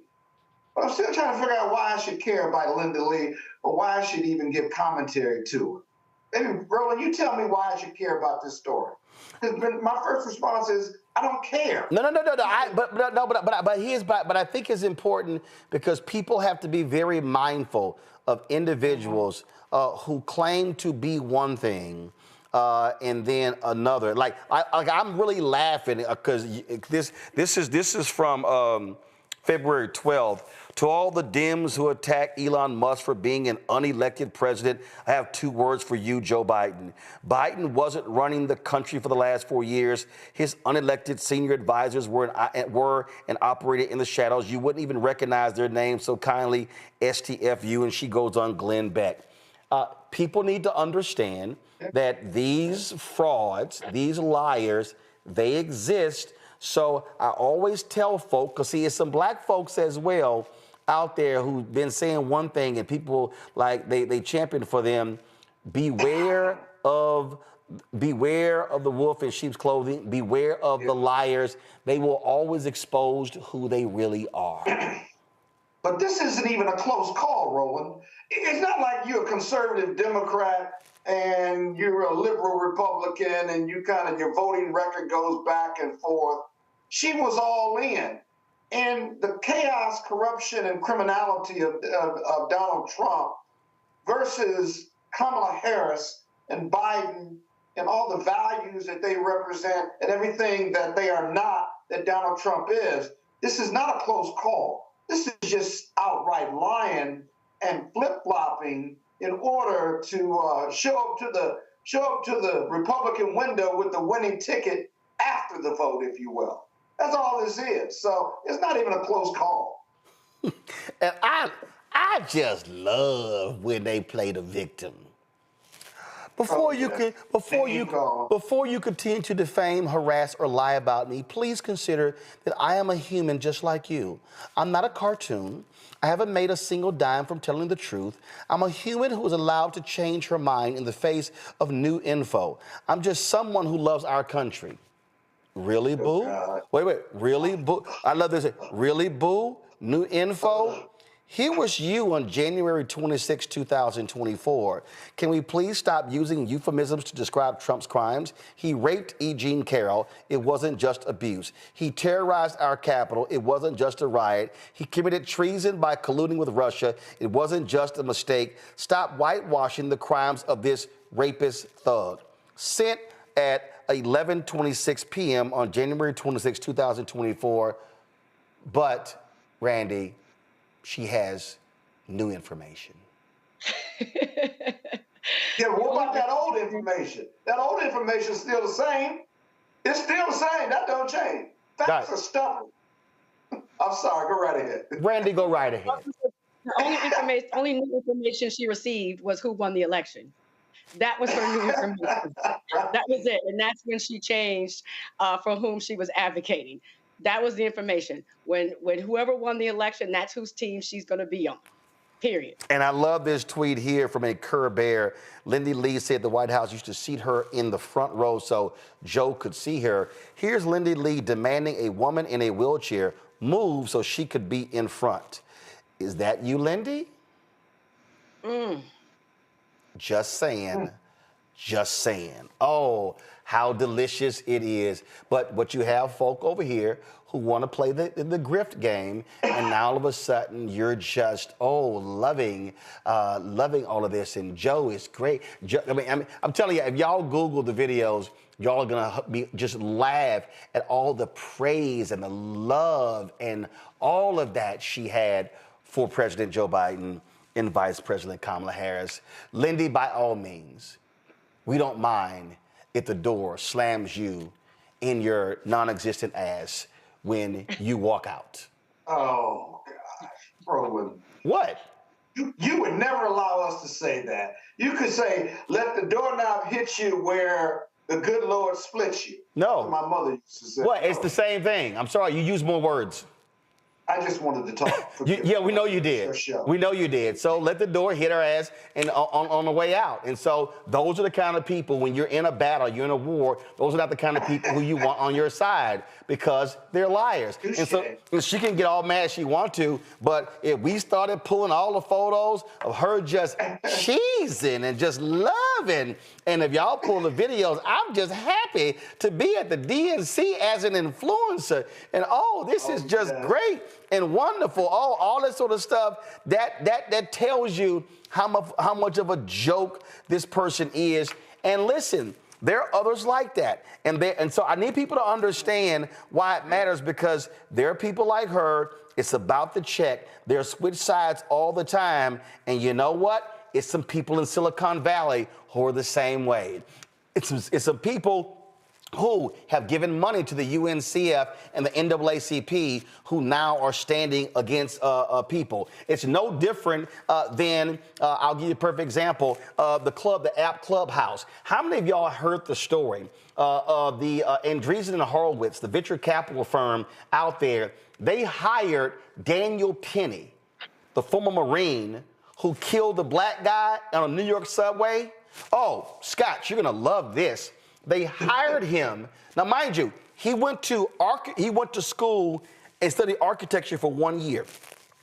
They actually have hired him. And they said, we're going to teach him how to be a venture capitalist. Got no experience, no knowledge.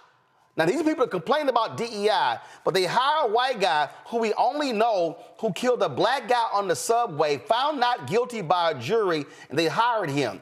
So this is why I've been telling people, y'all should completely delete the Clubhouse app. Why? Because that VC firm, they put the money behind Clubhouse. And black people, y'all are the ones that have made Clubhouse a successful app by black conversations. See, here's a perfect example of when people who you think are riding with you, who are being exposed, yeah, that's what's going on. And so the people who are the venture capitalists, so the people who are behind that, they're behind Clubhouse. And this is why you have to always expose these people for who they are, because they claim to roll with you when a certain person is in, and now they flip. That should be an insult to every black person. And again, I got nothing against Daniel Penny. I'm not saying Daniel Penny shouldn't have a job. But when you purposely hire somebody who has expressed no interest in venture capital and you're going to teach them how to do the job, I say to every black person or every person of conscience who's not black, delete the Clubhouse app now, because we should not reward the people with our time and our talents who don't give a damn about us. Mustafa, you first. Oh, no, I agree. You already know how I feel. I don't fund my own oppression. So you don't get my dollars if you're not standing in my community and you are not rooted in the values that are necessary for our liberation. So I'm very clear about that. I also have talked about on this show numerous times to stop letting people pimp us. We continue to allow this pimping in America. This is just another example of it, and we continue to also elevate individuals who ain't got no receipts. So I watch TV shows every now and then, these different news shows, which is very, very rare for me. But I often look at the folks that they bring on there and I'm like, but they ain't got no receipts. They ain't never done nothing in our communities. But yet we continue to see these people being elevated. So that's why I'm thankful for the Black Star Network, because at least when you see somebody who's sitting before you having a conversation, it is folks who are rooted in trying to make positive change. It is folks who are rooted in actually doing the work. And then you have folks who are also rooted in making sure that we have a positive future. See, Scott, you're going to love this here. It says famed Silicon Valley venture capital firm Andreessen Horowitz has a new deal partner, Daniel Penny, and it says the A16Z team Penny was hired to join. It's called American Dynamism, and they're going to be focusing on aerospace, defense, public safety, education, housing, supply chain, industrials, and manufacturing. A photo of Penny appears in his team gallery, and it says right here, David Ulovich, a partner at the firm, we believe in Daniel and are excited to have him as part of our team. It says, Ulovich said the firm plans to teach Penny the business of investing. Penny was an architecture student at New York City College of Technology, also known as City Tech. In explaining A16Z's hire decision, he wrote, I believe, as I know many of you do, that Daniel acted with courage in a tough situation. He was acquitted of all charges. Beyond that, it has always been our policy to evaluate the entire person and not judge them for the worst moment in their entire life. Wow, Scott, I didn't realize choking somebody to death in a subway and being acquitted works well on your resume. It does if you're white. And in America, I'm sorry. Listen, if Daniel Penny had been black and the victim had been white, that Daniel Penny, the black Daniel Penny, would still be unemployed and never get another job.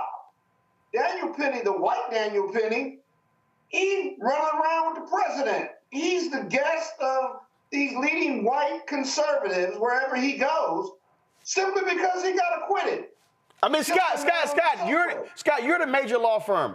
If a partner came to you and says, Scott, we want to hire this guy. Oh, by the way, he's expressed no interest in law, but we want to hire him and we're going to teach him how to be a lawyer. What would be your response if a partner says, Scott, don't you think this is a great idea? No, No, because you're wasting my money. And what you pay him should be going into my pocket, at least part of it, since I'm an equity partner. So, no, I'd say something worse, but I still believe the FCC regulates us, even though actually they don't. Actually, they don't. The FCC, no, but Scott, there's no ambiguity. The FCC only controls those who seek a broadcast license, and this is not a broadcast network. I would tell my partner, F no. So, get the F out of my office. So to everyone who is watching, who is listening to me, this is the app Clubhouse. You should delete Clubhouse from your phone. You should download Fanbase. You should download Spoutable. You should download Spiel. But you should stop supporting Clubhouse because this decision is a gross affront. And you should not be making Andreessen Horowitz any money if they choose to sell an equity stake in Clubhouse. And trust me, if you remove black voices from Clubhouse, that app will be worthless. And I actually did a Clubhouse chat on the app more than a week ago, calling for us to get off of it. And when it was over, I did it on their app. And I immediately deleted the app as soon as I was done. And so I will never, ever be on Clubhouse. I ain't downloading the app. I'm calling on every single one of y'all to delete this bullshit from your app and tell Andreessen Horowitz to go to hell with this decision. And again, I have nothing against Daniel Penny. He was acquitted. A jury heard it. But when you purposely hire somebody to thumb your nose at folks, and that's what it is, in a climate where y'all are claiming DEI means definitely not qualified, this is a perfect example of white privilege of a white man who was hired because he strangled somebody on a subway. And Andreessen Horowitz... Killed somebody. Yes, he killed somebody. So Andreessen Horowitz... Human being. Yes. Killed a human being. And their decision is, let's reward him to teach him how to be a venture capitalist. Black people, let's teach them that we do not have to keep our talents and our voices on their app. Delete Clubhouse today. Share this with your friends and your family and do the same as well. Because guess what? There are other options out there, including Black-owned Fanbase, where we can have audio chats. So Clubhouse, y'all can go to hell. Scott, Randy, Mustafa, I appreciate y'all being on today's show. Thank you so very much. Man. Say it again, Scott. My man. Oh, by the way, I ran into some of your Kappa brothers at the NBA All-Star game in San Francisco, and one of them pleaded with me to show you more grace and mercy on the show. And I said, absolutely not. Absolutely. In fact, I was in Atlanta airport coming back from Atlanta, and you got a lot of fans there. They were coming up to me and say, "Why does Roland treat you so bad?" You know that's a lie. Man. You know that's a lie. He's smarter and more handsome than Roland. See, right there. See, we all know that's a lie right there. It's his show. What can I do? You need to give money to him, but tell him to have some grace with me. See, that's right. And see, Randy Mustafa, the reason I know he lying, because the last time I saw him, he said, man, people come up to me saying, yo, man, why don't you back up off Roland and stop over-talking? That's true. That's true. They do say that. Yeah, absolutely. Listen, I need you. You made me famous, at least in Atlanta. So, I got never love for you. In fact, I might give some money tonight. I'm just feeling good about you right now. Well, damn it, you need to. So you need to pull that platinum Amex card out right now and make your contribution to the Bring the Funk fan club. You damn right you need to, Scott. And the rest of your Kappa brothers as well, because remember, without Alpha, y'all just Kappa Psi. Oh, God. Jim Gold, too. I saw the picture. You ran into one of my business partners, Jim Gold, as well, at the All-Star game. So you were hanging. No, really. Of course. And I was representing the show, so that's what we do. So appreciate all three of y'all being on the show. Thank you so very much. Folks, I gotta go. We know that's why I signed off, but your ass kept talking. Go, man. Your ass kept talking. Now make that damn contribution before your ass get off. All right. Yeah, I knew that, Giddy. Absolutely. I appreciate it, folks. Be sure to support the work that we do. Join our Bring the Funk fan club. I told y'all this is about us building an ecosystem of Black-owned media so you understand what's going on. We got a new show that's dropping on Thursday. When you support this show, this is what you're supporting. Y'all roll that ad.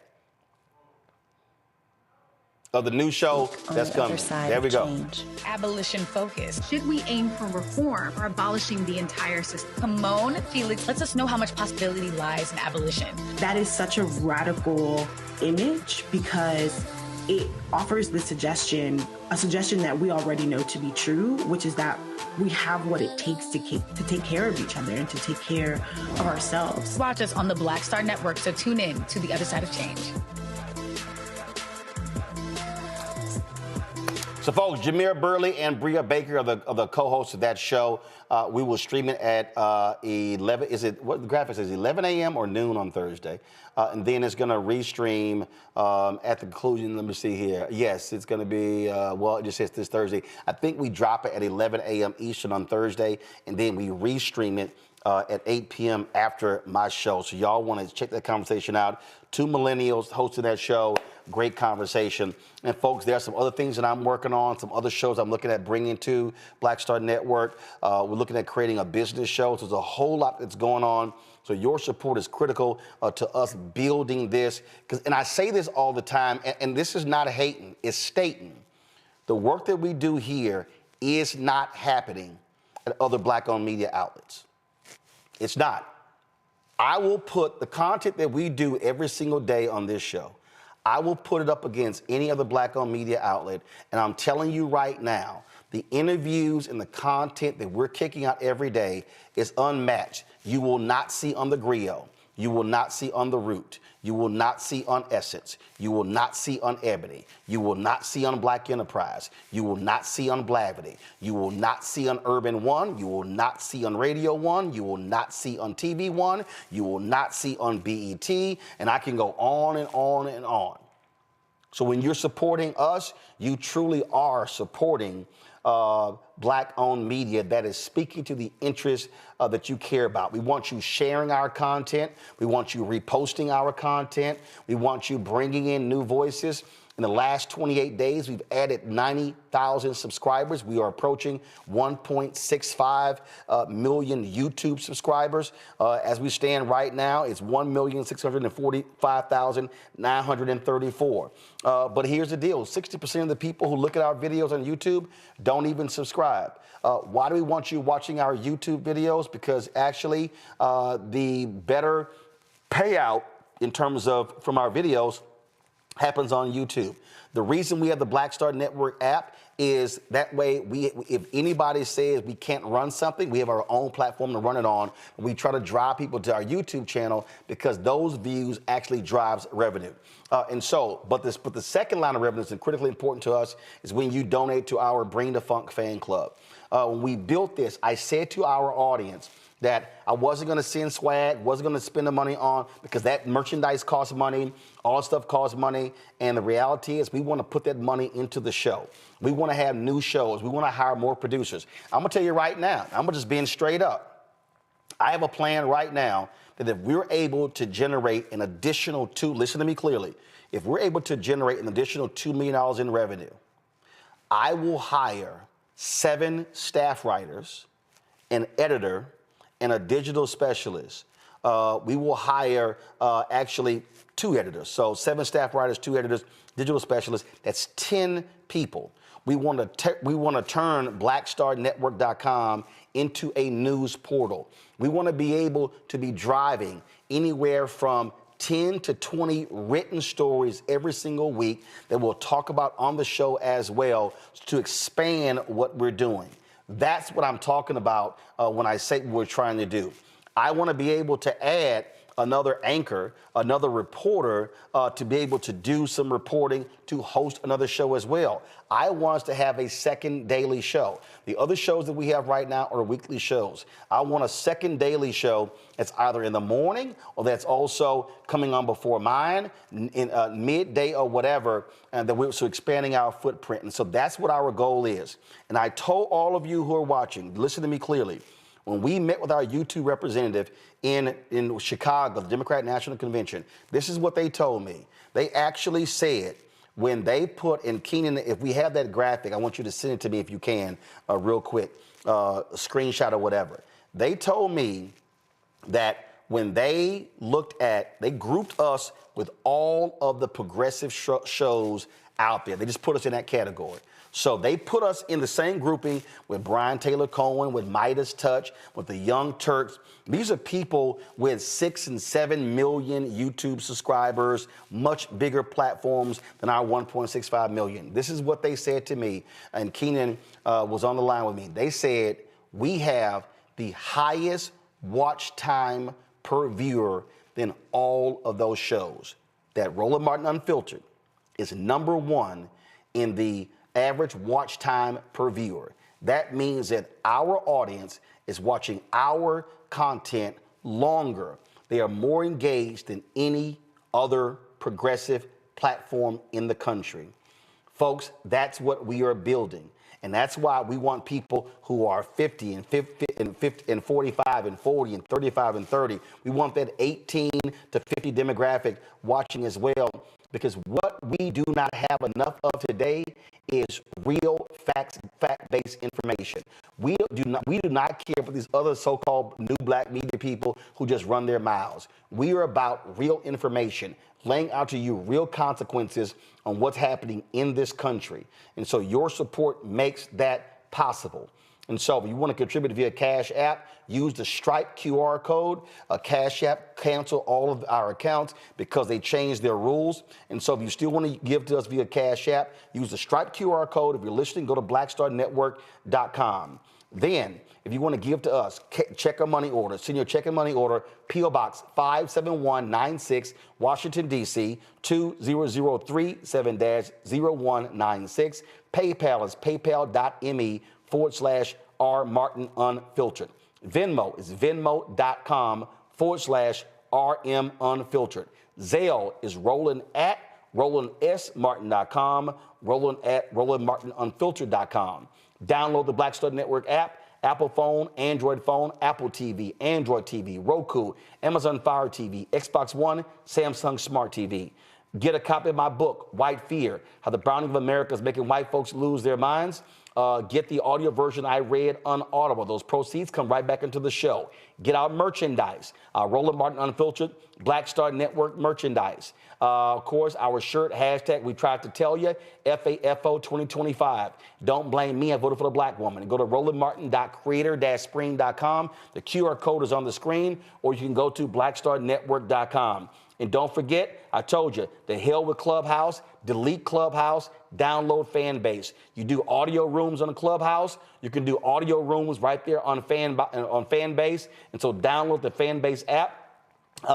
Isaac has posted the video. They've raised $9.2 million. We're moving closer to our goal of $17 million in this Series A raise. And so go to startengine.com/Fanbase if you want to be an investor in Fanbase. And so, folks, that's what we're doing. We're making this thing happen. We're not talking about it. We're being about it. We're not sitting here wasting our time waiting on other people. We are building the black-owned media platform of the 21st century, the same way the Chicago Defender served its purpose when Robert Abbott founded it in 1905, the same way when Frederick Douglass did the North Star, the same way with Ida B. Wells Barnett and her paper, the same with John H. Johnson with Negro Digest, Jet and Ebony, Earl Graves and Black Enterprise, of course, Ed Lewis and others when it came to Essence Magazine. We cannot allow black-owned media to die. We cannot be asking people who don't look like us, who don't think like us, who don't represent us, who don't care for us, who don't love us to tell our story.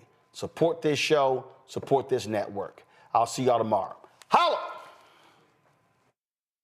Black Network is here. Oh, no punch! I'm real revolutionary right now. Thank you for being the voice of Black America. All momentum we have now, we have to keep this going. The video looks phenomenal. See, this difference between Black Star Network and black-owned media and something like CNN. You can't be black-owned media and be scared. It's time to be smart. Bring your eyeballs home. You dig?